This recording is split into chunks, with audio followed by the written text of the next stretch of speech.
नमस्कार, मैं हूं चित्रा त्रिपाठी। शाम के 5 बजने वाले हैं और एबीपी न्यूज पर वक्त हो चला है महादंगल का। और महादंगल की शुरुआत इस सवाल के साथ कि क्या स्वामी अविमुक्तेश्वरानंद विवाद में साजिश ज्यादा और सच्चाई कम है?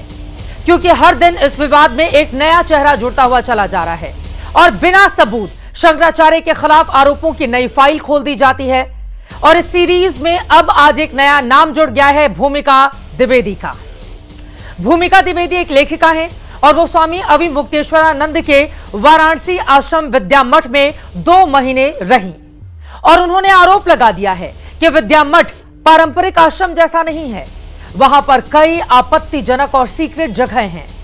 आश्रम में एक महिला अविमुक्तेश्वरानंद की पत्नी की तरह रहती हैं। वो शंकराचार्य की सखी हैं। मठ एकदम लग्जरी है, उसमें स्विमिंग पूल भी है। मठ में कई गुप्त कमरे, गुप्त दरवाजे हैं और ऊपरी फ्लोर पर सबको एंट्री भी नहीं है। मठ के भीतर बहुत बड़ी मात्रा में खजाना है और स्वामी जी की सखी के पास ही इसका पूरा का पूरा कंट्रोल है। यानी जो मामला अब तक बटुकों के यौन शोषण का था, वो अब शंकराचार्य के रहस्यमय आश्रम और सीक्रेट सखी की ओर बढ़ गया है। इन आरोपों के बीच शंकराचार्य स्वामी अविमुक्तेश्वरानंद का जवाब भी सामने आया है। उन्होंने कहा है कि जिस स्विमिंग पूल की बात की जा रही है वो हमारे गुरु जी के व्यायाम के लिए बनाया गया था और मठ में कोई सीक्रेट कमरा नहीं है। जिस ऊपरी कमरे की बात कही जा रही है, पहले वहीं पर हम सब मुलाकात करते थे, लोग जो आते थे उनसे मिलते थे और आज भी किसी भी कमरे में कोई ताला बंद नहीं रहता है, यानी कि सभी के दरवाजे एक तरह से खुले रहते हैं। इससे आगे बढ़कर स्वामी अविमुक्तेश्वरानंद ने यह भी दावा किया कि एप्स्टीन फाइल के सच को छिपाने के लिए इस तरह से झूठे और बेबुनियाद मुद्दों को उछाला जा रहा है। इस बीच आज एक वीडियो भी सामने आया है जिसमें शंकराचार्य पर आरोप लगाने वाले आशुतोष ब्रह्मचारी और स्वामी अविमुक्तेश्वरानंद एक साथ नजर आते हैं। आशुतोष ब्रह्मचारी ने शंकराचार्य के साथ जिन मुकुदानंद पर आरोप लगाए हैं, वो एक वीडियो में आशुतोष ब्रह्मचारी को पटका पहना रहे हैं। इन तस्वीरों से लग रहा है कि पहले दोनों ही पक्षों में बहुत अच्छा रिश्ता था। अब सवाल यह है, ऐसा क्या हुआ कि स्वामी अविमुक्तेश्वरानंद और आशुतोष ब्रह्मचारी एक दूसरे के खिलाफ हो गए? क्या दोनों पक्षों के पीछे कोई और भी है जो इस विवाद को हवा दे रहा है? महादंगल में आज इन्हीं सवालों के जवाब तलाशेंगे, लेकिन उसके पहले इस विवाद को लेकर हो रही जुबानी जंग सुनिए।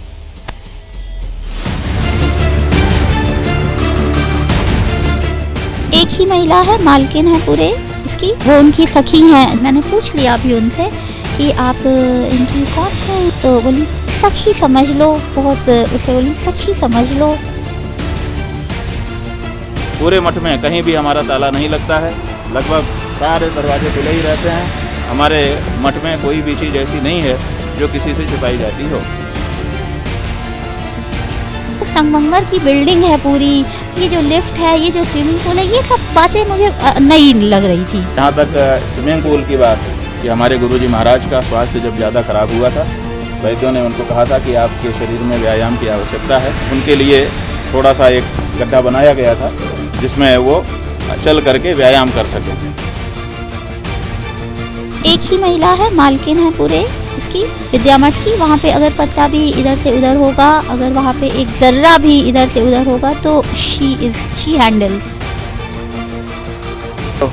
सखी है जो इनकी पत्नी की तरह कार्य करती है, ये सब वो काम करती है। शंकराचार्य जी को इतने ऐसे घिनौने लांछन लगा रहे हैं, कुछ तो सोचते ये खुद विधर्मी है, ये खुद कितने केस इसके ऊपर है। कौन आशुतोष, हमने तो कभी नहीं देखा यहाँ उसको। देखिए, शंकराचार्य पीड़ित हैं, दुखी हैं, अपमानित हैं, तो बताओ हम लोग उनके साथ खड़े हैं कि नहीं खड़े हैं? साधु महात्मा का काम होता है शंकराचार्य का कि उपदेश देना, एक दिशा देना, अन्य की मुख्यमंत्री और प्रधानमंत्री से लड़ाई करना। लड़ाई करना है तो पहन लीजिए कुर्ता पैजामा, भिड़ जाइए, आइए लगा के मन शुरू कर दीजिए। तो मामले न्यायालय में चले जाते हैं तो न्यायालय तक आदेश न उस पर किसी प्रकार का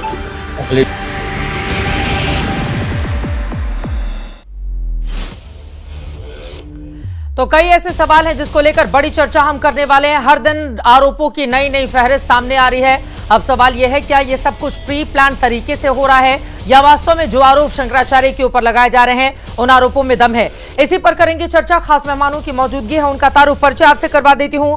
शंकराचार्य के पक्ष में अपनी बात रखने के लिए हमारे साथ मौजूद है धर्मगुरु महामंडलेश्वर राजेश्वर दास जी, धर्मगुरु महामंडलेश्वर आशुतोष गिरी जी और धर्मगुरु महंत रामदूत दास जी। और शंकराचार्य के खिलाफ जो लोग अपनी बात कह रहे हैं उनमें महंत नारायण गिरी जी प्रवक्ता जूना अखाड़ा के हैं, यति चेतनानंद सरस्वती जी आप धर्मगुरु हैं हमारे साथ मौजूद हैं, प्रतीक भट्ट जी ज्योतिषाचार्य हैं वो भी हमारे साथ जुड़ चुके हैं। जूना अखाड़ा के महंत नारायण गिरी, आपसे शुरुआत कर लेते हुए, अब जिस तरह के आरोप हर रोज नए नए सामने आ रहे हैं उससे यही सवाल पूछे जा रहे हैं, क्या स्वामी अभिमुक्तेश्वरानंद के खिलाफ आरोपों की ये पूरी सीरीज क्या सोची समझी प्लानिंग का हिस्सा ज्यादा नजर नहीं आती है? अब बताइए, एक महिला न जाने किस महीने में गई, किस साल गई, अब जाकर आरोप लगा रही हैं कि बड़ी रहस्यमयी दुनिया है। जब आप गई थी, लौट कर आई, उसी समय क्यों नहीं आपकी ओर से बातें कही गई? अब शंकराचार्य को क्या फंसाने की कोई बड़ी साजिश भी चल रही है? इस तरह के आरोपों से तो एक बड़ा वर्ग इसी तरह के आरोप लगा रहा है महाराज जी।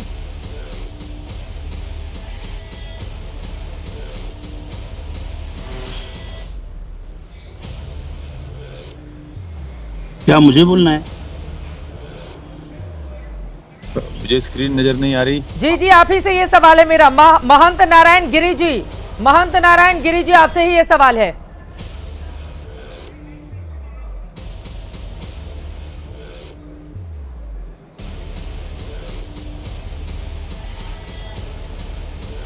मुझे लग रहा है स्टूडियो में मैं सीधे चल देती हूँ। महामंडलेश्वर राजेश्वर दास जी, मैं बाकी मेहमानों के पास जाऊंगी, उन तक आवाज नहीं पहुंच पा रही है। राजेश्वर दास जी, क्या ये सुनियोजित साजिश का हिस्सा ज्यादा नजर आता है? सीधा सवाल। पहले तो सभी को जय सीताराम, नमो नारायण, जय माता दी।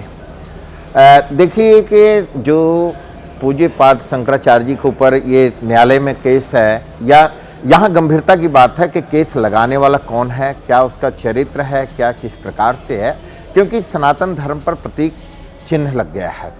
और जब तक न्यायालय का निर्णय नहीं आता है तब तक ये अभी हवा में चल रहा है कि ऐसा सबूत मिल गया, ऐसा मिल गया, ऐसा मिल गया, ऐसा भी कुछ नहीं है। अभी थोड़ा प्रतीक्षा करना चाहिए और न्यायालय का। और दूसरी बात कि चाहे साधु समाज हो या सनातन धर्म हो, ये सबके लिए बड़ी गंभीरता की बात है कि आज एक पूज्यपाद पर लगा है तो कल आने वाले समय में दूसरे पर भी उंगली उठना प्रारंभ हो जाएगा। इसलिए इस पर बहुत गंभीरता से चर्चा करने की आवश्यकता है और बहुत ही गंभीरता से चिंतन का भी विषय है। और यहाँ पर जो ये बटकों की बात है, क्योंकि बटकों से चला था फिर बटकों पे ही आके खड़ा हुआ है, यहाँ पर ये जो आक्षेप लगाया जा रहा है, जो लांछन लगाया जा रहा है, क्या ये उस गुरुकुल के विद्यार्थी कभी गए हैं? क्या उनका एडमिशन हुआ है? क्या वहाँ पर कभी ये पढ़े हैं? क्या शंकराचार्य जी से कभी इनका संवाद हुआ है? क्या ये बद्रिकाश्रम में या विद्या मठ में, बनारस में ये विद्यार्थी कभी रहे हैं? इन सारी चीज़ों का भी इस पर जांच होना चाहिए। दूसरी बात, जो बार बार पुष्टि की बात करते हैं, पॉस्को का जो भी इसका रिजल्ट होता है, जो भी स्थिति आती है, जो भी इसके जांच प्रक्रिया होती है, ये सब लिफाफा बंद होता है। और ये लिफाफा बंद से पहले ऐसे कौन सी सूचना जारी हो जाता है, कर रहे हैं कि सारी चीज़ें पुष्टि हो गई है। अरे भाई, पुष्टि हो गई, न्यायालय की बात करते हो ना, सब लोग संविधान की बात करते हैं, न्यायालय की थोड़ा सा प्रतीक्षा तो करें, क्योंकि उंगली उठाना तो आसान है, उंगली तो आप किसी पे भी उठा सकते हैं, लांछन किसी पे भी लगा सकते हैं। ये खबरें क्या प्लांट की जा रही हैं शंकराचार्य को और ज्यादा बदनाम करने के लिए कि पुष्टि हो गई है, कुकर्म की पुष्टि हो गई है, इन चीजों की, जिस तरह का पूरा माहौल बनाया जा रहा है, ये खबरें आ कहां से रही हैं? ये सबसे बड़ा सवाल है। और इसी के साथ ही साथ ये सवाल, अब जरा जो लोग शंकराचार्य के खिलाफ में, मैं उनके पास आते हुए, प्रतीक भट्ट जी आपके पास आते हुए, आप जरा सोचिए, मतलब मुझे वो बॉबी देओल की जो आश्रम सीरीज आई थी ना, हम सब ने देखी है, मुझे लग रहा है कि बिल्कुल उसी की तर्ज पर शंकराचार्य को फंसाने की पूरी साजिश रच दी जाए। मामला कोर्ट में है, कोर्ट ने अभी कोई फैसला दिया नहीं है। मैं हैरान हो रही हूं कि अभी तक पुलिस ने कोई पूछताछ भी नहीं की है शंकराचार्य से। तब तक हर रोज कोई न कोई एक व्यक्ति सामने आता है जो खुद को ब्रह्मचारी बताते हुए दावा करता है, उसकी ओर से ऐसे आरोप लगा दिए जाते हैं, खुद वो न जाने कितने मामलों में वांछित है, उसके ऊपर खुद गैंगरेप के आरोप लग चुके हैं, उसके ऊपर धोखाधड़ी के, जमीन कब्जाने के, एक मर्डर का मामला छोड़ दे तो तकरीबन सारे मामले उसके खिलाफ एक वक्त पर दर्ज हुए थे, कुछ में वो बरी हुए, कुछ में अभी भी चल रहे हैं। उन्होंने खुद 107 जगहों पर, अलग अलग जगहों पर मामले दर्ज करा रखे हैं अलग अलग लोगों के खिलाफ। ऐसे लोग आकर शंकराचार्य, देखिए वो शंकराचार्य हैं या नहीं है, वो पदवी उनकी है या नहीं है, कोर्ट फैसला दे या धर्मगुरु मिलकर इसको तय करें। लेकिन किसी एक व्यक्ति अभी मुक्तेश्वरानंद पर लगातार इस तरह के लांछन एक ऐसे व्यक्ति की ओर से लगाया जा रहा है जिसके चरित्र में खुद ही 75 दाग हैं। अब ये आ गई मैडम द्विवेदी जी, अब इनकी ओर से कहा जा रहा है बड़ा रहस्यमय लोग, ऐसा लग रहा है नया नया आश्रम सीरीज देख कर आई हैं और जो भी दिमाग में है वो शंकराचार्य के साथ मर दो। अब ये दिन देखने पड़ेंगे क्या? और पूरा मामला कोर्ट में है, कोर्ट का फैसला आने दीजिए। पहले ही जजमेंट क्यों दिया जा रहा है कि शंकराचार्य ऐसे हैं, मतलब कैसे कैसे शब्दों का इस्तेमाल किया जा रहा है उनके खिलाफ अभी मुक्तेश्वरानंद को लेकर। देखिए, शंकराचार्य पद चित्रा जी सर्वश्रेष्ठ था और सर्वश्रेष्ठ रहेगा, लेकिन हर व्यक्ति जो उस पर बैठा है वो सर्वश्रेष्ठ हो जाए, ये चिंतन और मनन का विषय है। देखिए, धर्माचार्य जब जब राजनीति में दखल देंगे तब तब राजनीति उन्हें अपने अखाड़े में घसीटेगी और फिर रोने पीटने के सिवा कुछ नहीं बचेगा। वही हो रहा है, आपने भी तो वही किया। आपने अपनी राजनीतिक आकांक्षाओं के चक्कर में चुनाव लड़ने से लेके क्या क्या नहीं किया। अब जब राजनीति आपको घसीट रही है, इस तरह के एंगल हर रोज निकल रहे हैं, तब लोगों को बुरा लग रहा है, तब लोगों को बुरा लग रहा है। एक बार तो उनका कम करके चुनाव लड़ा था, 18 साल का था, 25 साल का बताकर उसने चुनाव लड़ा है, तो सब तो इस रंग में एक ही जैसे नजर आते हैं ना। तो हमाम में सब नंगे। अब तो ऐसा लग रहा है कि बाबा सारे बाबाओं की जांच करा लिया जाए। ये तो बड़ा अच्छा होगा इस देश के लिए और सनातन धर्म के लिए कि सबके आश्रम की जांच करा ली जाए और ये पता लगाया जाए कि कहां कहां रहस्यमय लोग हैं, कहां कहां गुप्त कमरे हैं, कौन कौन से दरवाजे बंद रहते हैं, सारे आश्रमों की जांच करा ली जाए। अब जब चल ही रहा है ना, तो सारे बाबा कौन पाक साफ है वो निकलकर सामने आ जाए और किसके दामन पर दाग है सबका चरित्र पता चल जाएगा। चित्रा जी देखिए, इसे जनरलाइज नहीं कर सकते कि आप सबका जांच करा लें क्योंकि सब खराब हैं, लेकिन चित्रा जी धर्म का कवच पहनकर आप अपनी मनोकामनाएं, इच्छाएं, आकांक्षाएं पूरी कर रहे हैं तो वो सामने आएंगी ही, आज नहीं तो कल आएंगी। और यही चीजें, और शंकराचार्य जो इनके गुरु थे उनके साथ भी हुआ था, वो कांग्रेस की गोदी में खेलते थे। तो निश्चित तौर पर जब आप इन सबसे दूर रहते हैं, बाकी शंकराचार्य के ऊपर इस तरह के आरोप क्यों नहीं लगते हैं, बाकी मीडिया में क्यों नहीं आते हैं, बाकी का ईगो क्यों नहीं आया, वो पैदल क्यों जाके स्नान कराए? आपने महाकुंभ का स्नान छोड़ दिया सिर्फ अपने एक ईगो की वजह से।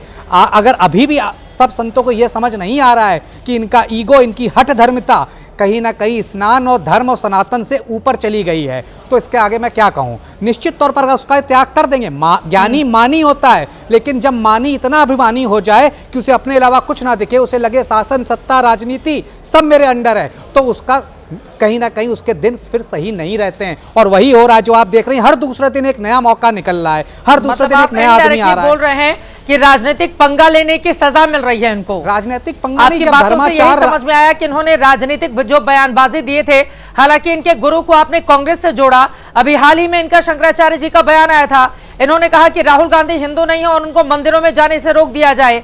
इन्हीं शंकराचार्य के ऊपर अखिलेश यादव ने लाठीचार्ज किया था। तो अगर हर सरकार को या हर पार्टी को उठाकर देखे तो कुछ ना कुछ बयान इस तरह के वो देते रहे हैं, समय समय पर देते रहे हैं। तो आपको ऐसा लग रहा है कि जब राज सत्ता से आप टकराएंगे तब तक धर्मगुरुओं का यही हाल बनाएंगे। अखिलेश से टकराए तो उन्होंने लाठीचार्ज करवा दिया। हालांकि अब राहुल गांधी का अभी जिन राज्यों में ये रहते हैं उन राज्यों से सीधे तौर पर सरोकार नहीं है, लेकिन उनको मंदिरों में जाने से मना करते हैं कि वो हिंदू धर्म से ताल्लुक नहीं रखते। अब योगी आदित्यनाथ पर बयान दिया तो आपका ये कहना है कि राज्य सत्ता से टकराए हैं तो उसका खामियाजा भुगत रहे हैं। आपकी बातों से यही समझ में आया। देखिए, धर्म का कवच पहनकर अगर आप राजनीति करेंगे तो यही होगा। धर्म का कवच था ज्ञान का प्रचार प्रसार के लिए, लेकिन ताकत, सत्ता और आपको जेट सिक्योरिटी चाहिए, उसके लिए धर्म नहीं बना है। अगर वो आपको चाहिए कि आपको 1000 लाखों फॉलोवर चाहिए तो आप राजनीति में आइए। धर्म का प्रचार प्रसार, जो भी सनातन धर्म में ऋषि महान लोग हुए हैं, वो कभी भी मीडिया के भूखे, वो कभी भी लाइमलाइट के भूखे नहीं रहे, लेकिन आज वो भूख दिखती है चित्रा जी। इसी वजह से बार बार आरोप लग रहे हैं। जिस दिन वो भूख नहीं दिखेगी कोई आरोप नहीं लगा पाएगा। यही एक शंकराचार्य बार बार मीडिया में क्यों आ रहे हैं, बाकी किसी और के ऊपर आरोप क्यों नहीं लग रहे हैं? जवाब ले लेती हूँ, मैं इसका जवाब ले लेती हूँ। अब भूख दिखती है, इतने गंभीर आरोप जिसके ऊपर लग जाएं उसको तो मीडिया का सहारा लेना ही पड़ेगा ना। पता नहीं अब देखिए पूरे मामले की सच्चाई क्या है। शंकराचार्य अभय मुक्तेश्वरानंद अगर दोषी हैं तो उनको कड़ी और बड़ी सजा मिलनी चाहिए, लेकिन अगर वो निर्दोष हैं और सिर्फ प्रतिशोध के तहत या गलत तरीके से उनके ऊपर आरोप लगाए जा रहे हैं, तो जिन लोगों की ओर से आरोप लगाए जा रहे हैं उनको भी उनके किए की सजा मिलनी चाहिए। वो शंकराचार्य हैं या नहीं अभी ये तय नहीं हुआ है, अभी कोर्ट की ओर से फैसला नहीं दिया गया है। और तीनों जो देश के सबसे बड़े शंकराचार्य हैं उनकी ओर से भी नहीं कहा गया है। वो आकर बता देते ना कि ये शंकराचार्य नहीं है, देश मान लेता, दुनिया मान लेती। हमारा देश तो लोकतंत्र है ना, बहुमत के आधार पर फैसला हो जाता है। उन तीनों लोगों को सामने आकर बोलना चाहिए कि शंकराचार्य की पदवी ज्योतिर्मठ को लेकर क्या है। वो तीनों लोग सामने क्यों नहीं आते हैं, मैं इस बात को लेकर भी हैरान होती हूं। जब आप धर्माधिकारी बनते हैं, जब धर्म की रक्षा की बात करते हैं और धर्म का इतना बड़ा संकट खड़ा हो गया है और इन तीनों लोगों ने मौन साध रखा है, फिर कैसे सनातन धर्म की रक्षा उन तीनों लोगों की ओर से की जाएगी। लेकिन अब मैं सीधे आशुतोष गिरी जी आपके पास आते हुए, आशुतोष गिरी जी, ये बात तो सच है ना, अब देखिए औरंगजेब से तुलना करना योगी आदित्यनाथ की, अब शंकराचार्य जी कह रहे हैं कि एप्स्टीन का मामला खुला हुआ है और इस पूरे मामले को दबाने के लिए मेरे ऊपर इस तरह का आरोप लगा दिया गया है। तो जब राजनीति के मैदान में आप खेलने के लिए जाएंगे तो कहा जाता है काजल की कोठरी में कितनों ही सयानो जाए, वो तो कालिख लगेगी ही लगेगी, तो उसके लिए तैयार रहिए। फिर धर्म का रोना क्यों रो रहे हैं, बताइए। चित्रा जी, मैं आपकी एक बात से सहमत हूँ कि बाकी तीनों शंकराचार्य को आगे आना चाहिए और आकर के घोषित कर देना चाहिए, एक माला चादर उड़ा देना चाहिए कि भैया ये शंकराचार्य हैं। रिक्त स्थान की पूर्ति कर देनी चाहिए। इसमें जो नहीं कर रहे हैं इसके लिए मुझे बहुत चिंता है। और वर्तमान में जो भी हो रहा है साधु संतों के साथ, यह भी बहुत बुरा हो रहा है। समाज में अच्छी छवि नहीं जा रही, अच्छा प्रचार नहीं जा रहा। कैसे धर्म की स्थापना करें, कैसे भारत विश्व गुरु बनेगा जब आपस में हम लड़ रहे हैं। तो ऐसे में एक दूसरे के ऊपर लांछन लगाने से के बजाय एक दूसरे को समर्थन क्यों नहीं कर देते हैं। अब इतने बड़े पद शंकराचार्य है, कोई व्यक्ति उसके ऊपर लांछन लगा रहा है, पॉस्को जैसा घिनौना अपराध का जो है कलंक लगा रहा है। तो मुझे लगता है इस जांच के बाद रहस्यमय लोक बनाकर रखा है इन्होंने अपने आश्रम में। देखिए कितने गंभीर आरोप लगाए हैं। एक महिला ने रहस्यमय आश्रम में ऐसी चीजें हैं और फिर एक पत्नी की तरह महिला रहती है, किस तरह के आरोप लगाए हैं उनकी ओर से। नहीं, मैं क्षमा चाहूंगा चित्रा जी, मैं उनके आश्रम में रहा हुआ हूँ। मैं वहाँ शास्त्रार्थ करने लगातार 2 साल गया हुआ हूँ पढ़ाई काल में। 1 साल तक वेदांत पर शास्त्रार्थ किया था, 1 साल भर तक न्याय में शास्त्रार्थ किया हूँ। तो उनके यहाँ ऐसा कुछ भी नहीं है। 2-4 खिड़की शीशा के लगाने से शीश महल नहीं हो जाता। तो स्नान घर बना दिया गुरुजी के लिए तो क्या वो स्विमिंग पूल हो गया। ये गंदी मानसिकता है आश्रम में, ऐसा कुछ भी नहीं है। हम तो पूरा आश्रम घूमे हुए हैं। और रही बात लेडीज की, महाराज श्री की खुद की बहन वहाँ रहती है, खुद की बहन रहती है वहाँ। तो सबके साथ अच्छा रिश्ता है, मातृत्व भाव है। एक भी ये साबित नहीं कर पाएंगे जो लोग ऐसा आरोप लगाए हैं। यदि इस जांच के लिए महाराज जी ने स्वागत किया है, विरोध नहीं किया है। यदि जांच में ये निर्दोष साबित हुए तो मैं मांग करूंगा कि ऐसे व्यक्ति को आजीवन कारावास दे दीजिए जिन्होंने ऐसा कलंक घृणित लगाया हुआ है। दोबारा कोई साहस ना करे साधु संतों पर इस तरह से कलंकित करने के लिए। पुरानी तस्वीरें सामने आई हैं, उसमें तो शंकराचार्य के साथ और उनके लोगों के साथ ये ब्रह्मचारी बैठे हुए दिखाई देते हैं। पहले तो बड़ा अच्छा रिश्ता था, अब अचानक से क्या हो गया, किस तरह के आरोप सामने आने लगे। आरोप है लेकिन साबित तो नहीं हो सकता ना। कभी जो विद्यार्थी कभी रहे ही नहीं है उनके आश्रम में, किसी भी शाखा में नहीं रहा है, वो उस विद्यार्थी के साथ महाराज जी का संबंध बता रहे हैं। बताने से क्या होगा। हम भी कह दें चित्रा जी जो है चरित्रहीन है, फलाने के साथ संबंध है, उसके साथ संबंध है, हो तो नहीं जाएगा ना। इससे इसको इतना जरा उछालने की जरूरत क्या पड़ गई। हम तो कहते पहले जांच करवा लीजिए और जांच में यदि ये निर्दोष होते हैं। मतलब आप ये कह रहे हैं कि कोई भी मुंह उठाकर कुछ भी बोलता रहे और उसके आरोपों को सच मानकर मतलब चर्चा करना भी गैर वाजिब है। आप ये कह रहे हैं कि वो सही नहीं हो सकता है क्योंकि ऐसे बहुत सारे खलिहर लोग बैठे हुए हैं जिनको कोई काम नहीं उठकर आकर आरोप लगा देंगे। और हमने देखा ऐसे बहुत सारे मामले कोर्ट में लंबित होते हैं और एक समय के बाद फिर पता चलता है कि नहीं, मामला तो कुछ था ही नहीं, प्रतिशोध के तहत इस तरह के आरोप लगाए गए। लेकिन इन सब के बीच जब आप राजनीति के मैदान में जाएंगे, जब आप राजनीतिक व्यक्तियों को टारगेट करेंगे तो धर्माधिकारी भी टारगेट होने के लिए तैयार रहे। बिल्कुल, ये तो मैं कहूंगा कि ये जो योगी जी को औरंगजेब कह रहे हैं या उनको कोई कालनेमी कह रहा है, इन शब्दों का प्रयोग ना करें। मैं इस सब शब्दों के लिए हाथ जोड़ता हूँ कि ये गलत है। किसी को भी क्यों इतना बुरा कहना। हाँ, आप अपना लक्ष्य पर लगे रहिए। महाराज श्री का संकल्प अच्छा है कि उन्होंने गौ हत्या को टारगेट रखा है, गौ हत्या बंद करवाएंगे, उसको लेके वो पैदल यात्रा करेंगे, हम उनके साथ खड़े रहेंगे, पूरा देश खड़ा रहेगा उनके लिए। गौ हत्या हिंदू के माथे पर कलंक है। जब हमारा शासन है, इस ठीक समय है। यदि गौ हत्या बंद नहीं होगी तो कब बंद होगा बताइए। तो ये तो उनका बहुत अच्छा संकल्प है, इस पर पूरे देश को खड़ा होना चाहिए।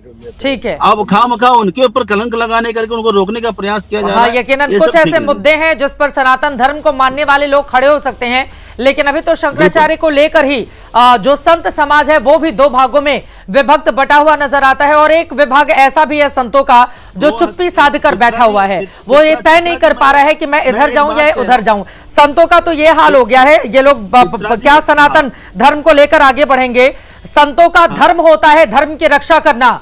संतों का ये कर्तव्य है कि अगर कोई व्यक्ति जो धर्माधिकारी के रूप में गलत कार्य कर रहा है तो उसका पोल खोलना, लेकिन अगर किसी व्यक्ति के ऊपर गलत आरोप लग रहे हैं तो वहां पर आकर उसका विरोध करना। लेकिन संत समाज में एक वर्ग ऐसा भी है, न जाने ये लोग कैसे अपने संतई को आगे बढ़ाएंगे। मैं तो इस बात को लेकर भी हैरान होती हूँ।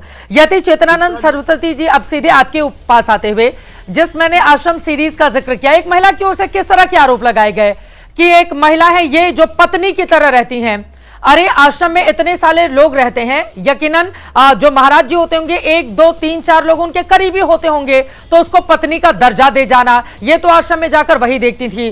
फिर स्विमिंग पूल वहां पर बना हुआ है, फिर ये बना हुआ न जाने कितने लोग, हम लोग तो महाकुंभ में देखते हैं, महाकुंभ में आप जाइए, अर्ध कुंभ में जाइए, बाबाओं का जो लग्जरी लाइफ है वो हम लोगों ने देखा है। कितने बड़े चांदी और सोने के सिंहासन बनाए जाते हैं, किस तरह विदेशों से आकर लोग उनकी सेवा में तत्पर रहते हैं, ये सब तो हम लोगों ने अपनी आंखों से देखा है। तो इस तरह के आरोप लगाकर कि एक रहस्यमयी दुनिया है और वहां पर वो ऐसा करते हैं, एक महिला तो पत्नी की तरह रहती है, आपको लग नहीं रहा है कि ये मनोहर कहानियां हैं?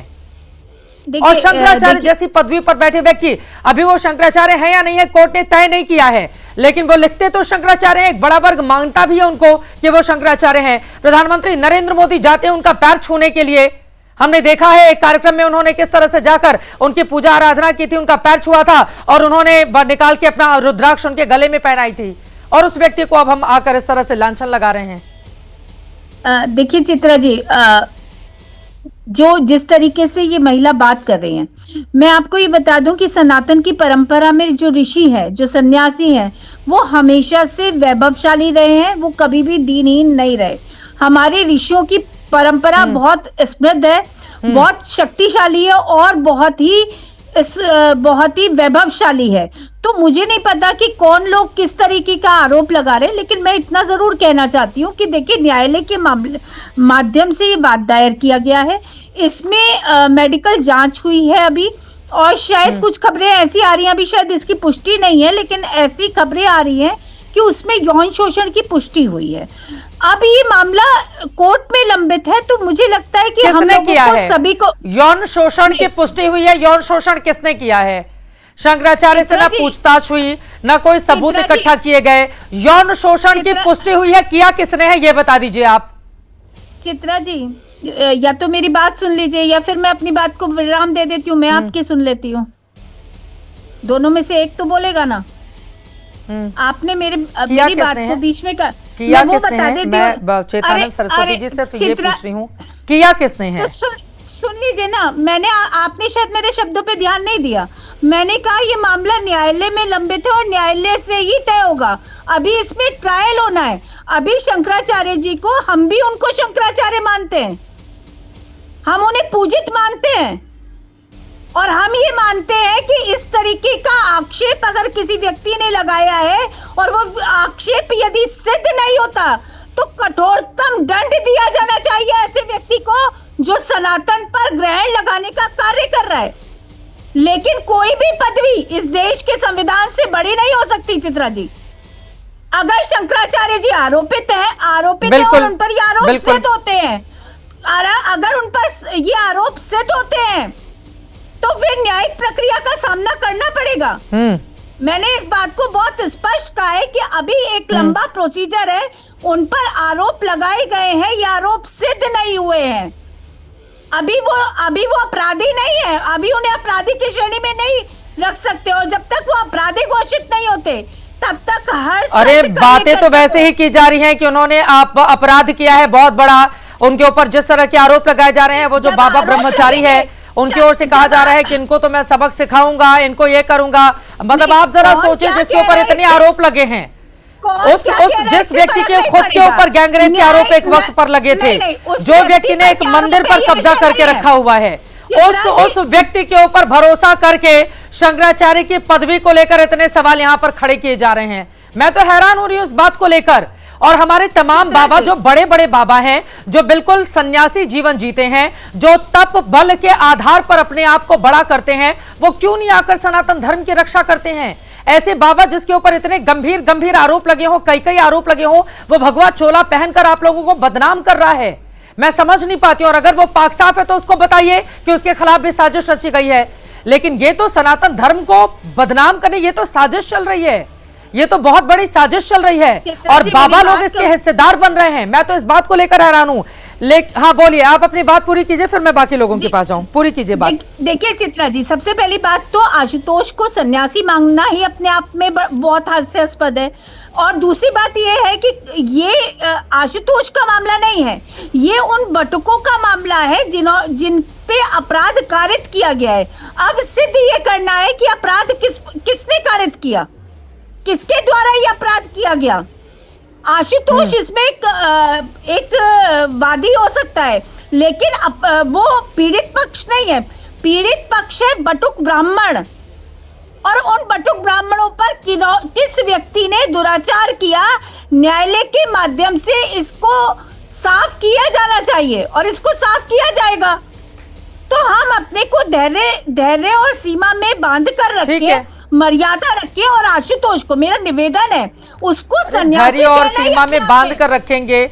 एक व्यक्ति के ऊपर इस तरह के आरोप लग रहे हैं, चूंकि देखिए टाइमिंग बड़ा महत्वपूर्ण होती है। और ये जो महिला हैं, इनके बारे में कई बार जब हम लोग डिबेट करते हैं, दोनों ही पक्ष होते हैं, लेकिन कई बार हमारी जिंदगी में ऐसे मौके भी आते हैं जब बिल्कुल साफ साफ लग रहा होता है। आप जरा सोचिए, भूमिका द्विवेदी जिन्होंने दावा किया है कि विद्यामठ पारंपरिक आश्रम जो शंकराचार्य जी का है, आश्रम जैसा नहीं है, आपत्तिजनक सीक्रेट जगह है, एक महिला मालकिन की तरह रहती है, महिला शंकराचार्य जी की सखी है, ऊपर के फ्लोर पर सबको एंट्री नहीं मिलती है, मठ के भीतर बहुत बड़ा खजाना है, मठ एकदम लग्जरी स्विमिंग पूल है, मठ के अंदर कई गुप्त कमरे हैं, स्वामी जी की सखी के पास पूरा कंट्रोल है, मठ में कई रहस्यमयी चीजें मौजूद हैं। और अच्छा, ये महिला कौन सी है जरा ये भी जान लीजिए। भूमिका द्विवेदी लेखिका हैं, अभिमुक्तेश्वरानंद के आश्रम में इनका दावा है कि 2 महीने रही हैं। मतलब जो पूर्व शंकराचार्य थे स्वामी स्वरूपानंद, उनके निधन के बाद जब इनको बनाया गया तो उसके बाद 2022 में रही थी।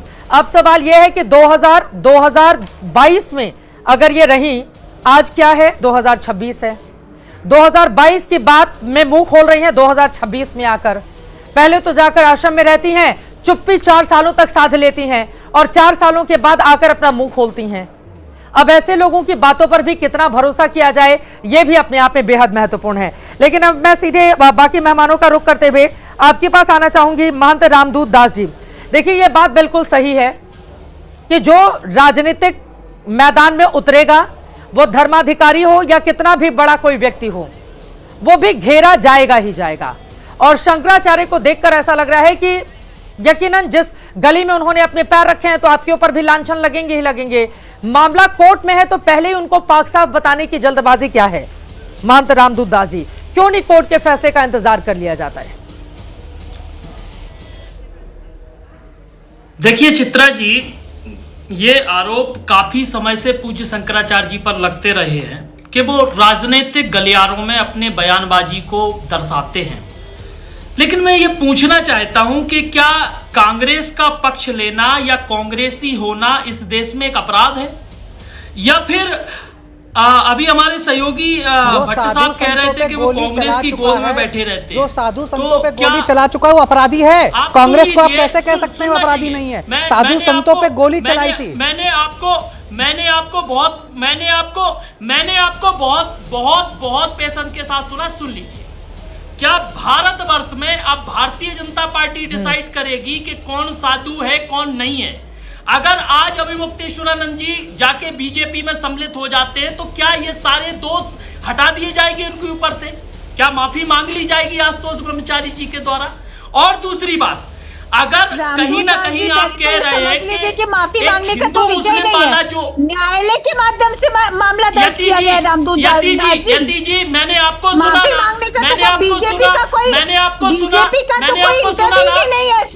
सुना, आप सुनिएगा। सुन रही हूँ मैं आपको, आप लेकिन सुनिएगा, आप मैं बीजेपी निवेदन को कर रहा हूँ, इंटरव्यू आप करा रहे सम्मानिए, मैं निवेदन कर रहा हूँ, बीजेपी का तो सुनिएगा। कोई मैटर ही नहीं है।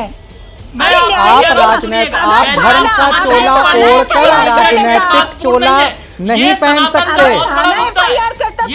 वो एक साथ नहीं ले सकते। आप धर्म का चोला पहनकर राजनीति नहीं कर सकते। रामदूत दास जी, रामदूत दास जी, आप आप उद्धव ठाकरे के घर खाना खाने गए या नहीं गए? आप अखिलेश यादव के साथ गलबाइया कर रहे हैं नहीं कर रहे हैं? आप धर्म का चोला नहीं पहन सकते अगर आप राजनीतिक चोला पहने हुए हैं। आप अधीन क्यों है? गौ माता को सड़कों पे क्यों काटा जा रहा है? अगर तो उसके लिए क्या कानून नहीं बन रहा है? तमाम स्टेट्स में कानून बन रहा है। 3.5 लाख मंदिर सड़कों पे क्यों? कहाँ बनना? अयोध्या का फैसला किस सरकार में आया? फिर अयोध्या का फैसला फिर किस सरकार में आया? अगर 350 मंजिल 500 साल से जो पुराना मंदिर था वो भी तो पूरा हुआ। उनकी पूरी बात हो जाए उसके बाद आप बोलिएगा प्रतीक भट्ट जी। एक बार रामदूत दास जी की बात हो जाए। हाँ बोलिए। देखिए भट्ट साहब, अधूरा ज्ञान बहुत बहुत खतरनाक होता है। केवल एक पार्टी का राम मंदिर में कोई योगदान नहीं है, हजारों लाखों साधु इसके लिए लड़ते लड़ते शहीद हुए। और जिस शंकराचार्य जी के पास ऊपर आप आरोप लगा रहे हैं वो भी उस गवाही का हिस्सा थे। उन्होंने भी उस राम मंदिर के लिए उतनी ही मेहनत की जितनी हम और आपने की। तो ये कहीं ना कहीं राजनीतिक रंग देने का प्रयास मत करिए इसको। आज मुझे समझ में नहीं आ रहा है कि सबसे बड़ा मुद्दा सनातन की साख दांव पे लगी है। आपको बीजेपी कांग्रेस में पड़े हैं आप, एक सनातनी मुंह उठा के देख नहीं पाएगा कहीं इसमें राजनीति हो गई। पे भी आरोप लगा दिए, तिलक नहीं लगा पाएगा। आपको बीजेपी गलत कह रहे हैं। पड़ी है। आपने रामभद्राचार्य पे भी आरोप लगाए जिनके आगे कोर्ट नतमस्तक हुआ था, और आप कह रहे हैं कि इनकी बात कर रहे हैं आप। ये गवाह थे, रामभद्राचार्य के आगे पूरा कोर्ट नतमस्तक हुआ था। आप उन पर भी आरोप लगा दिए गए, उन पर भी आरोप लगा दिए गए। अब तो हमाम में सब मंगे हैं। वो जो शंकराचार्य जी राम मंदिर के पैरवी किया है, राम मंदिर पैरवी किया है, राम मंदिर में पूरा। देखिए आपने कांग्रेस की बात करी, आपने कांग्रेस की बात करी, मैंने कांग्रेस पे बात करी। उन्होंने साधुओं पे हत्या करवाई। यहाँ पर रही बात आपकी, मेरी और शंकराचार्य धर्माचार्य की नहीं है। सारे धर्माचार्यों ने मिलकर अयोध्या का फैसला करवाया। लेकिन जो हो रहा है ना वो सनातन के लिए अच्छा है। धर्म का कवच पहन के आप कब तक इस तरह से चीजें करते रहेंगे? आपको अपना कहीं ना कहीं स्टैंड लेना होगा। तो कौन कह रहा है प्रतीक भट्ट जी? आप जरा मुझे बताइए, आप जरा मुझे बताइए प्रतीक भट्ट जी। प्रतीक भट्ट जी, आप इस महिला भूमिका द्विवेदी जो 2002 में आश्रम में जाती है, आज जाकर आरोप लगाती है, उसकी बातों पर आपको बड़ा भरोसा है? आपको एक ऐसा व्यक्ति जो इतने मामलों में वांछित है, इतने मामलों मंदिर पर कब्जा, जमीन पर कब्जा, गरीब लोगों से मतलब पैसे उगाही, कितने कितने आरोप हैं। मैं एक दिन पढ़ रही थी जब मैंने जनहित में प्रोग्राम किया था, उसके पूरे मामले मैंने पढ़े और मैं बड़ी हैरान हो रही थी कि एक ऐसा व्यक्ति जो न जाने कितने मामलों में वांछित है, उसकी बात को कितना वजन दिया जा रहा है प्रतीक भट्ट जी। और एक आदमी शंकराचार्य, ये सही बात है, वो राजनीतिक बड़बोलापन दिखाते हैं। ये बिल्कुल सही बात है कि समय समय पर कभी वो अखिलेश यादव के ऊपर तंज कसे थे तो अखिलेश जी ने लाठीचार्ज करवा दिया। राहुल गांधी को बताया कि ये इनको मंदिर में नहीं जाने दिया जाए, इनको हिंदू धर्म के बारे में कोई ज्ञान नहीं है, हिंदू धर्म से ताल्लुक नहीं रखते हैं, तो कांग्रेस पार्टी ने उनके ऊपर सवाल खड़े कर दिए थे कि ये तो शंकराचार्य है नहीं। फिर वो योगी आदित्यनाथ पर सवाल खड़े करते हैं तो फिर योगी आदित्यनाथ की ओर से इनडायरेक्टली कालनेमी बताया गया था, जो शंकराचार्य ने खुद ही माना, ये मैं नहीं कह रही हूँ। तो समय समय पर ये खुद ही राजनीति के कुएं में कूदते हैं, तो आप कूदेंगे तो यकीनन उसमें जो गंदगी है उसके छींटे आपके ऊपर आएंगे। लेकिन जिन लोगों की ओर से आरोप लगाए जा रहे हैं, क्या इनमें कोई बड़ा नाम है? क्या इनमें कोई पाक साफ नाम है? क्या ऐसे लोगों की बातों पर प्रतीक भट्ट जी हम भरोसा कर सकते हैं? यौन शोषण का मामला आप समझते हैं इस देश में कितना गंभीर होता है? जिन बच्चों के साथ यौन शोषण होता है उसको दबाने के लिए कितना किस तरह का कुत्सित काम किया जाता है। और जब इस तरह के मामले सामने आते हैं, वो भी एक ऐसे व्यक्ति के जरिए जो खुद ही न जाने कितने मामलों में वांछित हो, उसकी बातों पर कैसे भरोसा किया जाए? मामला कोर्ट में है, बिल्कुल सही है, लेकिन ऐसे लाखों मामले कोर्ट में हैं जो गलत तरीके से फंसाने के मामले हैं और कई कई साल के बाद उसमें से फैसला आता है। इस बात को कैसे नहीं स्वीकार करेंगे प्रतीक भट्ट जी? आप उस व्यक्ति को तो देखिए जिसने आरोप लगाए हैं। और लेखिका मैडम आगे मैं उनको सुन रही थी, 4 साल वो उन्होंने मुंह पर क्यों पर्देदारी की? अपनी किताब तो पहले लिख चुकी थी, पहले बताती वो, अब आज आकर शंकराचार्य। और कौन से ऐसे, मैं सारे लोगों की बात नहीं कर रही हूँ, हम लोगों ने खुद देखा है, न जाने कितने आश्रमों में हम खुद जाते हैं, बड़े बड़े आश्रम हैं, उसमें अच्छे अच्छे महंगे महंगे टाइल्स देखे हैं हम लोगों ने लगते हुए, बड़े अच्छे तरीके से रहते हैं बाबा लोग, क्या गलत हो गई? अगर उनको दक्षिणा मिलता है वो उस तरह से रहते हैं, क्या मतलब उसमें झोपड़ी में रहे आदमी तभी वो माना जाएगा कि वो बड़ा शंकराचार्य है? बड़े अगर आश्रम में रहने लगा तो वो आश्रम बड़ा शंकराचार्य नहीं माना जाएगा? ये क्या बात है? उसमें कोई दिक्कत नहीं है कि उनके पास स्विमिंग पूल है। क्या हमारे किसी शंकराचार्य, स्विमिंग पूल तो एक अलग शब्द है जो लग्जरियस में आता है, क्या बड़े बड़े तालाब नहीं बनाए जा सकते हैं शंकराचार्य के आश्रम में? क्यों नहीं बनाए जा सकते? वो आश्रम में रहेगा तभी जो दान में जाते हैं पैसे उससे बनवा लिया, वहां पर लोग जाकर शिक्षा अर्जित करते हैं, ज्ञान धर्म की बातें होती है वहां पर। क्यों होना चाहिए? क्यों हमेशा गरीब बने रहे हमारे बाबा? क्यों शंकराचार्य हमेशा गरीब बने रहे? ये क्या बात होती है? कोई प्रश्न नहीं, बड़े बड़े स्विमिंग पूल हैं और बड़े बड़े ये हैं। ये स्विमिंग पूल पे तो कोई प्रश्न नहीं। अरे वो महिला जिसको लेकर हम लोग चर्चा कर रहे हैं भाई तो उठा रही है इस तरह के सवाल। तो उसको उस पर कोई नहीं भाई, उनको भी हक है, उनके पास इतना चंदा आ रहा है। लेकिन मैं ये जानना चाहूंगा, जब आज के हजारों साल पहले शंकराचार्य पद स्थापित हुआ, 4 दिशाओं में कहा गया सनातन के प्रचार प्रसार के लिए, हिंदू सनातन को एक करने के लिए, क्या आज उसका कोई लक्ष्य रह गया है? आपको भारतवर्ष की प्रगति में, भारतवर्ष के शासन में, भारतवर्ष के सनातन के प्रसार में, भारतवर्ष के हिंदू के प्रचार में क्या शंकराचार्य का कोई योगदान है? कोविड जैसी गंगा लेकर के, गाँव लेकर के महामारी आती है, गाय को राजमाता होता है बनाने की नहीं बात होता कर रहे हैं। जब वो चीजें गाय को राजमाता बनाने की बात हो गया, तो गाय को राजमाता के लिए कहा गया। आपकी बुद्धिमत्ता की श्रेष्ठता की मैं प्रशंसा करूंगा। मैं ये बताना चाहता हूं तौर पर देखिए, अभी भूमिका जी दूसरे डिबेट में, राजेश्वर दास जी अभी भूमिका जी दूसरे डिबेट में थी साथ में। मैंने उनसे पूछा कि आप, क्योंकि जो सन्यासी परंपरा है शंकराचार्य परंपरा में, वहां स्त्री निवास नहीं करती हैं, वहां पर ये 2022 में जाती हैं 15 दिन के लिए। इन्होंने कहा कि 75 साल से हमारे परिवार का पूज्य स्वरूपानंद शंकराचार्य जी से पहले से हमारे लोग परिवार का दीक्षा का है, ऐसा संबंध है। मैंने कहा बहुत अच्छी बात है। उन्होंने कहा कि मैं वहाँ 2 महीने, मैंने कहा आप 15 दिन के लिए गई थी, जब आपने वहाँ के ब्रह्मचारियों ने, सब लोगों ने कहा कि आप माता जी आपका 15 दिन हो गया, अब आपको जाना पड़ेगा, तो आपने दोबारा निवेदन किया, तो आप 1.5-2 महीने रह के आई। आपने क्या देखा? वहाँ किसी कमरे में ताला नहीं होता है। शंकराचार्य जब बैठते हैं तो बीच मार्ग में बैठते हैं, सभी भक्तों से, जगत और भगत से मिलते हैं। दूसरी बात, वहाँ पर आपने ऐसी कौन सी प्राइवेसी देखी जो आज आपको कहने की आवश्यकता पड़ गई? उन्होंने कहा कि ऐसी कोई बात नहीं है। मुझे ऐसा लगा, मैंने कहा कि आज आप टीवी में आ रही हैं, आज अपनी बातें कर रही हैं, ऐसा क्यों? आपको तुरंत करना चाहिए था। आज पूज्य शंकराचार्य जी पे आक्षेप भी लगाया जा रहा है, उसमें आप भी आ रही हैं। उन्होंने एक बहुत अच्छी बात कहा कि मैं वहाँ लेखन क्रिया के लिए गई थी, स्वाध्याय के लिए गई थी, मैं वहाँ थी, वहाँ से आज भी मैं जुड़ी हुई हूँ, ये बहुत अच्छी बात कहा। वहाँ पर परम पूज्य स्वामी स्वरूपानंद जी को एक बीमारी थी मोटापे की। डॉक्टर वैद्य जी ने कहा कि अगर महाराज जी जल में अगर अपना योग करते हैं या जल से जो भी स्थिति है करते हैं तो उनका स्वास्थ्य ठीक रहेगा।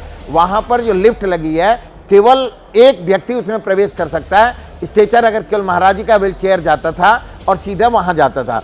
इस समय जब महाराज जी नहीं है तो वहाँ पे कोई स्विमिंग पूल, कोई गड्ढा, कोई हौदा नहीं है। वहाँ पर पुस्तकें रखी हुई हैं सारी, वहाँ जल तत्व कुछ नहीं है। विद्या मठ पूरा खुला हुआ है, वहाँ पर सभी भक्त जाते हैं दर्शन करने के लिए। महाराज जी आप क्यों बैकफुट पर आ रहे हैं? स्विमिंग पूल बनना मतलब क्या बहुत बड़ी बात हो गई क्या? नहीं बनेगा। स्विमिंग पूल को स्विमिंग पूल के तौर पे अंग्रेजी में हम बोलेंगे तो समझ में आएगा। स्विमिंग पूल लग्जरी का, अगर एक बड़ी जगह पर, आप मेरी बात सुनिए, बड़ी जगह पर पानी भर दिया जाता है, मान लीजिए मैं एक बात, जो संपन्न लोग हैं, मैंने तो देखा है विदेशों में जहां पर गंगा, मैं तो अभी अबू धाबी से आई, वहां पर इतना बड़ा मंदिर बना हुआ है, वहां पर तो गंगा जी नहीं जा सकती ना। इस देश से जब प्रधानमंत्री जी उसका उद्घाटन करने के लिए गए थे तो यहां से इस देश से गंगा जल गया था और वहां पर जो पानी भरा गया था उसमें गंगा जल को डाला गया था और उसी पानी को सब लोग, वो भी अब तो उसको कह लीजिए कि स्विमिंग पूल जैसा है, लेकिन वो तो तालाब की तरह बनाया गया था ताकि वहां पर लोग जाकर पूजा अर्चना कर पाए। ये कोई बात होती है? आप लोग बैकफुट पर क्यों आ जाते हैं स्विमिंग पूल के नाम पर? मुझे समझ में नहीं आता है। स्विमिंग पूल मतलब क्या है? हिंदी भाषा में उसको कुछ और नाम दे दीजिए, तालाब नाम दे दीजिए, पक्का तालाब कह दीजिए, कुछ और नाम दे दीजिए। अब जरूरी है स्विमिंग पूल बताकर हम बैकफुट पर आते रहे कि नहीं? और शंकराचार्य ने स्विमिंग पूल बनाकर रखा हुआ है, गजब की बात। और मैं तो इस महिला को लेकर हैरान हो रही हूँ। 2022 में आप गई, 4 साल के बाद आप आकर अटक मटक कर इस तरह के आरोप लगा रही हैं। जिस आश्रम में आप रह कर आई, क्यों नहीं आपके उसी समय मीडिया के सामने आपको बताना चाहिए था आकर? इस भारत में आज एक बोले महाराज जी, बोले राजेश्वर दास जी, क्यों बैकफुट पर आ जाते हैं आप लोग? जब आप लोग 10 फुट पर आते तो लगता है कुछ छिपा रहे हैं राजेश दास जी। कौन है? क्या वो बटुक विद्या मठ में पढ़े हैं? क्या बटुक का वहाँ एडमिशन हुआ है? क्या बटुक के पास कोई सर्टिफिकेट है? ये बटुक हैं कहाँ के? ये सब बटुक हैं बाहर के। एक प्लानिंग तरीके से एक प्लान करके पूज्य शंकराचार्य के पद को बदनाम करना, सनातन को बदनाम करना, और इस प्रकार से जो हमारा संत समाज है ये अपने अंदर से झांके कि अगर आज एक संत पर ये लांछन लग रहा है तो आने वाले समय अगर दूसरे भी संत पर लगेगा तो आप कोई बोलने लायक नहीं बचेंगे, क्योंकि सनातन धर्म की बात करते हो, एकता की बात कर, अगर पूज्य शंकराचार्य ने गाय की बात किया है, अंदर झांक कर ये भी देखे कि भाई अगर कुछ ऐसे संत लोग हैं जिनकी वजह से समाज बदनाम हो रहा है तो ये कतई ठीक नहीं है।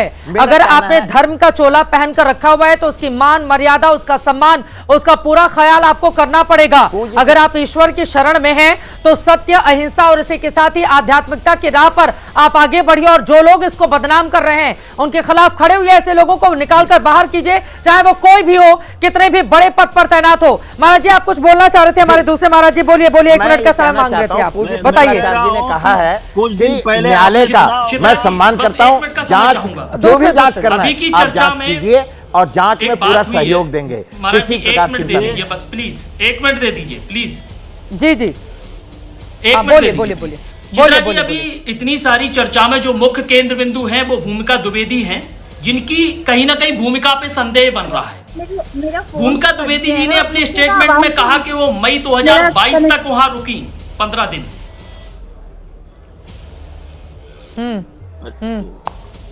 मैं पुनः अपनी बात शुरू करता हूं। बोलिए। भूमिका द्विवेदी जी की जो भूमिका आई है अभी, उस भूमिका में एक बहुत बड़ा संदेह है। भूमिका द्विवेदी ने अपने स्टेटमेंट में कहा कि मैं मई 2022 तक वहां उस आश्रम में रुकी, लेकिन जो जानकारी मिलती है कि अभिमुक्तेश्वरानंद जी ने सितंबर 2022 में अपना पदभार ग्रहण किया शंकराचार्य का। तो इस हिसाब से भी अगर देखा जाए तो उससे और इन वर्तमान शंकराचार्य जी के मध्यस्थता में जो प्रश्नवाचक चिन्ह लग रहे हैं उसमें कोई तालमेल नहीं बैठ रहा है। दूसरी बहुत बड़ी बात कि भूमिका द्विवेदी जी एक अच्छी लेखक है, अच्छी हिंदी कहानियां लिखती हो, उपन्यासकार हैं, कई पुस्तकें लिखी हैं, और वर्तमान जो स्क्रिप्टेड स्टोरी उनकी जो इंटरव्यू में चल रही है, उनके आव भाव है इंटरव्यू में, जिस हिसाब से वो लांछन लगा रही हैं, मुझे समझ में नहीं आता कि एक आम साधु भी अपने आश्रमों में ऐसे खिलवाड़ करने से डरता है, क्योंकि वो हमेशा लोगों के बीच घिरा रहता है। 3 ऐसे प्रोफेशन है पूरे भारत में, नेता, अभिनेता और साधु, ये हमेशा जनता के बीच रहते हैं और जनता से ही इनका प्रतिनिधित्व होता है। तो एक साधु को अपनी गरिमा की बहुत ज्यादा फिक्र होती है, और उस पे एक सखी का अपवाद लगाना। अरे महाराज जी, लेकिन कई साधुओं को हमने जेल जाते भी देखा है, कई साधुओं को बड़े बड़े आश्रम में उस तरह से लग्जरी लाइफ जीते हुए भी देखा है। उसमें राम रहीम को उठाकर देख लीजिए कितने फॉलोअर हैं, उसमें आसाराम को उठाकर देख लीजिए, हम लोगों ने तो कवरेज की थी, उसके बाद हमारे ऊपर भी किस तरह के आरोप लग गए। ऐसे तो बहुत साधु है ना जो इस समाज को बदनाम करने की कोशिश भी कर रहे हैं, और ऐसा नहीं है कि सभी पाक साफ हैं, लेकिन संत समाज की यह जिम्मेदारी है कि ऐसे लोगों को तुरंत बाहर करें। आपका सनातन धर्म जिसका आप चोला पहने हुए हैं वो बदनाम हो रहा है, और कोई भी कितनी जल्दी से 2 लाइन में अपनी बात खत्म कीजिए, 2 लाइन में जल्दी से। खूब उछाला जनता में, आसाराम बापू जी बिना अपराध साबित हुए अभी तक सजा काट रहे हैं। साधु जेल ऐसे लोगों पर जो है कार्रवाई होनी चाहिए, वो एक अलग बात है। इसी तरह से बदनाम करते हैं सर्वोच्च पीठ पर घात किया गया, ये अच्छी बात नहीं है। अगर यहाँ कुछ होता है तो सनातन की बहुत बुरी दुर्गति होगी। इसलिए जो विपक्ष में बैठे हैं, जो कहीं ना कहीं एक गलत मानसिकता के साथ बैठे हैं, मैं उनसे निवेदन करूंगा कि इसे शंकराचार्य जी की नहीं, सनातन की दुर्दशा को देखते हुए कृपया इसका राजनीतिकरण न करिए, वास्तविकता को अपनाइए कम से कम। ये देश के लिए और सनातन धर्म के लिए बेहद दुर्भाग्यपूर्ण स्थिति है कि शंकराचार्य की पदवी पर जो व्यक्ति इस वक्त बैठा हुआ है, हालांकि मामला कोर्ट में है, अभी पूरी तरह से साफ नहीं है, लेकिन वो अपने आप को शंकराचार्य कहते हैं और अभिमुक्तेश्वरानंद को एक बड़ा हिस्सा इस देश का शंकराचार्य मानता भी है। उसके ऊपर इतने गंभीर आरोप लग रहे हैं। तीनों हमारे शंकराचार्य जो सनातन धर्म की प्रतिष्ठा के सबसे बड़े शिरोधार्य हैं, वो सामने आकर मामले का पटाक्षेप क्यों नहीं करते कि ये शंकराचार्य हैं या फिर नहीं है, इनको पद पर रहने दिया जाए या इनको पद से बाहर कर दिया जाए। कम से कम वो लोग, अदालत का फैसला आता रहेगा, अदालतों में फैसला लेने में न जाने 500 साल लग गए। अब जरा सोचिए राम मंदिर का फैसला आने में, तो बाकी मामलों में आप सोच ही सकते हैं कि कितना समय लग सकता है। सनातन धर्म की क्षति हो रही है। अगर उसको बचाने के लिए साधु संत समाज से लोग सामने नहीं आएंगे तो साधु इसी तरह से आपस में लड़ते रहेंगे, जैसा कि मौजूदा वक्त में हम देखने को मिल रहा है। अब ये जो महिला लेखिका सामने आई है, इनकी बातों पर कितना भरोसा किया जाए। वैसे ये बात भी सच है कि इस देश के कई ऐसे बड़े बड़े हिस्से हैं जहां पर साधु संतों के बड़े बड़े आश्रम है। जब आप जाएंगे देखेंगे तो आपको बिल्कुल 5 स्टार जैसी फीलिंग आएगी। लेकिन ऐसे कोई एक साधु महात्मा नहीं है, ऐसे हजारों लोगों के आश्रम आपको दिखाई दे जाएंगे जिस पर नए सिरे से बहस की जा सकती है। लेकिन शंकराचार्य के मामले में आरोपों में कितना दम है, इसको लेकर जांच तेज गति से आगे बढ़नी चाहिए, पारदर्शिता के साथ आगे बढ़नी चाहिए, ताकि जो सच है वो देश के सामने आए और पूरे मामले का पटाक्षेप हो पाए कि कौन सच बोल रहा है और कौन है बिल्कुल झूठा। हर एक जानकारी खबर आप तक पहुंचाते रहेंगे। अभी के लिए महादंगल में दीजिए इजाजत। देश और दुनिया की तमाम खबरों के लिए आप देखते रहिए एबीपी न्यूज।